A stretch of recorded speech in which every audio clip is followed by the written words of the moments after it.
Blowing poison darts at the video game industry since 2003, it's Adam Sessler and Morgan Webb. Sometimes I accidentally inhale and I die. Yeah. Welcome back to xplay. Last year, we reviewed a little game called GoldenEye Rogue Agent, also known as GoldenEye Rouge Agent for those of you who can't spell. It's the follow-up to one of the greatest first-person shooters ever made for the consoles, GoldenEye 007 for the N64. So we thought it would totally rock. Oh my lord, were we totally wrong. EA, who once made awesome games, turned out an abominable shooter that sullied the reputation of the legendary original. Sadly, like resourceful hunters, EA uses every part of the license. Which means GoldenEye Rogue Agent is headed for the Nintendo DS, looking for redemption in a portable form. Here's our review.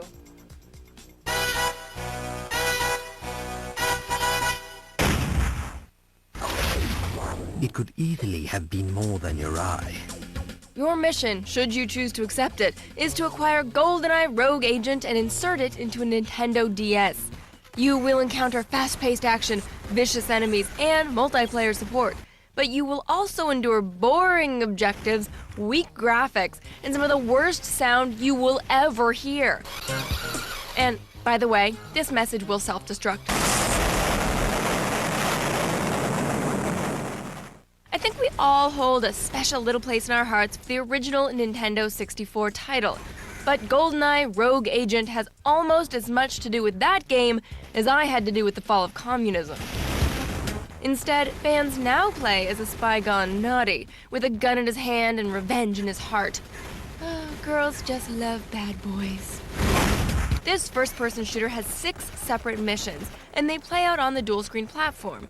Over the course of the short campaign, players complete very basic objectives. Shoot armed villains, shoot even more armed villains. Hey, I got a joke. Knock knock. Who's there? Dead guy. Oh, that never gets old. Even if you don't count the repetitive death sequences, the bad guys are still predictable. Your location can trigger an ambush, and running towards the thugs freezes them in their tracks.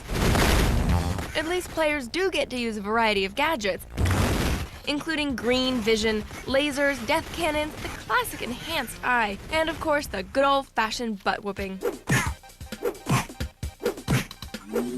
Personally, I like using the dazed villains as a human shield. Alright, somebody better give me a decent mission objective or this wife-beater gets it.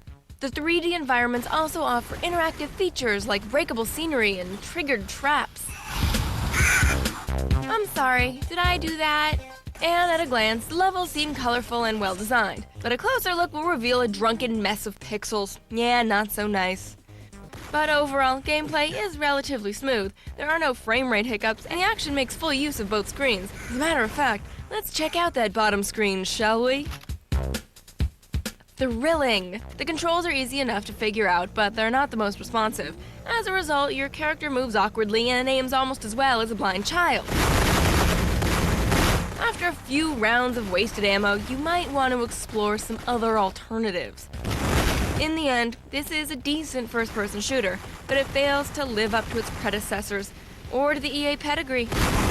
GoldenEye Rogue Agent gets its cover blown with a 3 out of 5.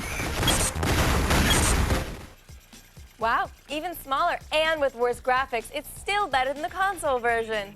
It's not a good sign. Of course, just because Rogue Agent was worse than Timothy Dalton's Bond movies, that doesn't mean that EA is done with 007.